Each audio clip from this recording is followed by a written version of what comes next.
नमस्कार। English grammar में ए, N और द ये तीन छोटे छोटे शब्द हैं, लेकिन अक्सर सबसे ज्यादा कंफ्यूजन इन्हीं में होती है ना?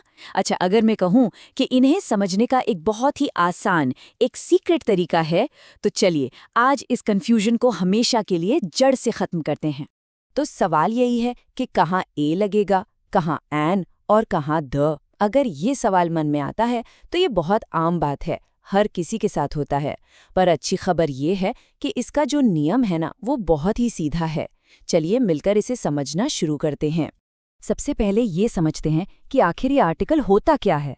देखिए, ये बस एक छोटा सा शब्द है जो किसी नाउन यानी संज्ञा से ठीक पहले लग जाता है, और इसका काम सिर्फ इतना बताना है कि हम किसी आम सी चीज की बात कर रहे हैं, जैसे अ कार, या फिर किसी खास चीज की, जैसे द कार। बस इतना ही। चलिए, तो सबसे पहले ए और एन के रहस्य को सुलझाते हैं। इसका जो सबसे बड़ा राज है ना, वो छिपा है आवाज में, यानी साउंड में। तो नियम ये है कि हम ए का इस्तेमाल तब करते हैं जब कोई शब्द कॉन्सोनेंट यानी व्यंजन की ध्वनि से शुरू होता है, जैसे अ बॉय में ब की आवाज या अ टीचर में ट की आवाज।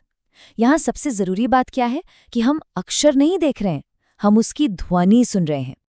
और एन का इस्तेमाल ठीक इसके उलट तब होता है जब शब्द वाउल यानी स्वर की ध्वनि से शुरू हो, जैसे एन एप्पल में ए की आवाज। अब सबसे मजेदार उदाहरण देखिए, एन आवर। यहाँ लिखा तो एच है, पर बोलते क्या है? आवर, क्योंकि पहली आवाज आ की है जो एक स्वर है, इसीलिए यहाँ एन लगता है। और बस यही है वो पूरा का पूरा राज। स्पेलिंग पर ध्यान नहीं देना है, सारा खेल आवाज का है। जैसे यूनिवर्सिटी शब्द शुरू तो वाउल यू से होता है, पर इसकी आवाज निकलती है यू की, मतलब वाई वाली साउंड, जो कि एक कॉन्सोनेंट साउंड है, इसीलिए अ यूनिवर्सिटी होता है। ठीक इसी तरह एमएलए बोलते वक्त पहली ध्वनि एम की आती है, ए से शुरू होने वाली ध्वनि, इसलिए एन एमएलए बिल्कुल सही है। बहुत बढ़िया। तो अब ए और एन का राज तो खुल चुका है। अगला सवाल ये है कि द का इस्तेमाल कब करना है। इसका जवाब बहुत सिंपल है, जब हम किसी विशेष या खास चीज की बात कर रहे हों। द का सबसे मेन रूल यही है कि इसका इस्तेमाल किसी खास, किसी निश्चित चीज के बारे में बताने के लिए होता है। मान लीजिए, अगर मैं कहूँ the book on the table, तो इसका मतलब है कि मैं दुनिया की किसी भी किताब की नहीं, बल्कि उस खास किताब की बात कर रही हूँ जो मेज पर रखी है।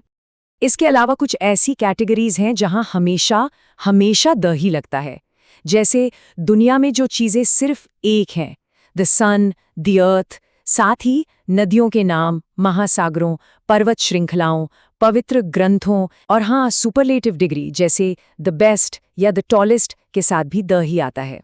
क्या लगाना है ये तो हमने सीख लिया, पर उतना ही जरूरी ये जानना भी है कि आर्टिकल कहाँ नहीं लगाना है। यह एक ऐसी गलती है जो बहुत लोग करते हैं, तो चलिए इसे भी फटाफट समझ लेते हैं। ये याद रखना है कि भाषाओं के नाम से पहले आर्टिकल नहीं लगाते। आई स्पीक इंग्लिश सही है, आई स्पीक द इंग्लिश गलत है। इसी तरह सब्जेक्ट्स के नाम, मील्स यानी भोजन के नाम, और जब हम किसी बहुवचन संज्ञा की बात आम तौर पर कर रहे हों, जैसे डॉग्स आर लॉयल, तो वहां भी कोई आर्टिकल नहीं लगता। चलिए जरा कुछ आम गलतियों पर नजर डालते हैं। अब तो आसानी से समझ आ रहा होगा कि अ यूनिवर्सिटी गलत क्यों है, क्योंकि आवाज यू की है, और सन और ईस्ट ये दोनों ही खास हैं, यूनिक हैं, इसलिए इनके साथ द लगना जरूरी है। देखिए, अब ये नियम कितने आसान लग रहे हैं। नियम तो हमने समझ लिए, पर असली मजा तो उन्हें इस्तेमाल करने में ही है।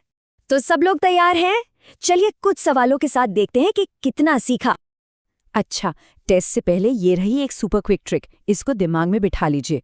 बस इतना याद रखना है, ए कॉन्सोनेंट ध्वनि के लिए, एन ववल ध्वनि के लिए, और द किसी खास चीज के लिए।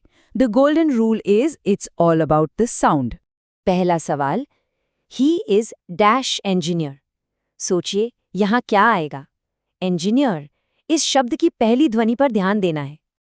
बिल्कुल सही जवाब है एन, क्योंकि इंजीनियर की शुरुआत ए की स्वर ध्वनि से होती है। बहुत बढ़िया। चलिए अगला सवाल देखते हैं। She bought dash umbrella. Umbrella की पहली ध्वनि क्या है? एकदम सही जवाब है अन, क्योंकि अम्ब्रेला की शुरुआत अ की स्वर ध्वनि से होती है। चलिए इसे देखते हैं। I saw dash cat in the garden. यहाँ कैट से पहले क्या लगेगा? इसका सही जवाब है ए। क्यों? क्योंकि कैट की शुरुआत क की व्यंजन ध्वनि से होती है। बहुत अच्छे। और ये रहा आखिरी सवाल। Taj Mahal is beautiful. जरा सोचिए, ताजमहल के लिए कौन सा आर्टिकल सही रहेगा? और सही जवाब है द। क्यों? क्योंकि ताजमहल दुनिया में एक ही है। ये एक अनोखी और विशेष इमारत है, इसीलिए इसके साथ द का प्रयोग होगा। तो ये थे आर्टिकल्स के सारे नियम।